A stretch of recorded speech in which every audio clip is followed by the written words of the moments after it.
மக்களே, நாங்கள் இன்றைக்கி ஒரு சிம்பிளாக ஒரு கரை பண்ண போகிறோம். பச்சை பட்டாணி, உருளைக்கிழங்கு, பெரிய வெங்காயம், பூண்டு இது இவ்வளவும் வேக வைக்கிறதுக்கு.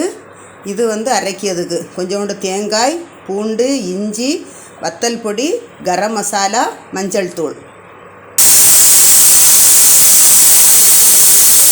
6 விசில் போட்டு இந்த பதத்துக்கு வேக வச்சு எடுத்து சிஞ்சட்டியில் தட்டியாச்சு. இப்படி அரைப்பு அரைச்சி வச்சுருக்கு. அரைப்பு ஊற்றியாச்சு. கல் உப்பு சேர்க்குறோம். பாருங்க, நல்லா மிளமெலாக கொதிச்சாச்சு.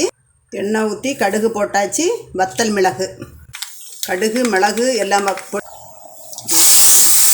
ரெம்ப இலை, கருவேப்பிலை. எந்த சமையல் பண்ணாலும் கருவேப்பிலை போட்டு சமையல் பண்ணுங்க. சுவையான உருளைக்கிழங்கு பச்சை பட்டாணி கடலை ரெடி ஆயிடுச்சு. தோசை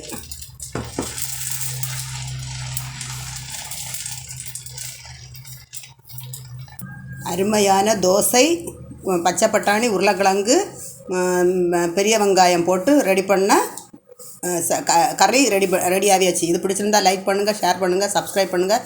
இதுபோல் செய்து பார்த்து கமெண்ட் பாக்ஸில் சொல்லுங்கள். வணக்கம்.